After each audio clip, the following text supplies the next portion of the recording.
So yun, good afternoon mga ka-deliver. For today's video mga ka-deliver, dumating na nga yung aking hinihintay mga ka-deliver. Alam nyo ba kung ano to mga ka-deliver?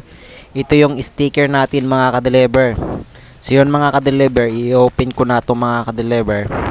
At malalaman natin kung maganda ba yung quality na ating in-orderan sa online mga ka-deliver. Excited na talaga ako dito mga ka-deliver. Ito yun mga ka-deliver. Sabi nung in-orderan ko mga ka-deliver is ano lang daw, 40 pieces lang yung 350. Dala na po siya shipping.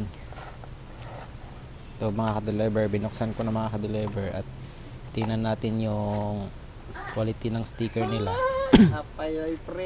Wow, ang ganda mga ka-deliver.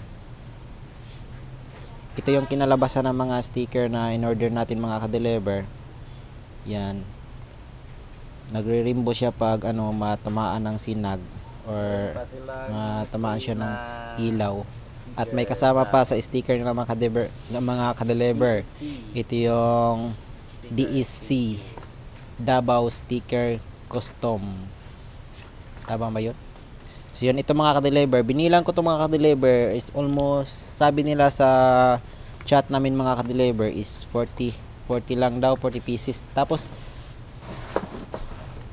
pagbilang ko mga ka-deliver is na-shock ako kasi 50 plus 50 siya mga ka-deliver, 50 pieces. At pasalamat ako mga ka-deliver kasi okay yung mga sticker na dumating sa akin at ang ganda pa.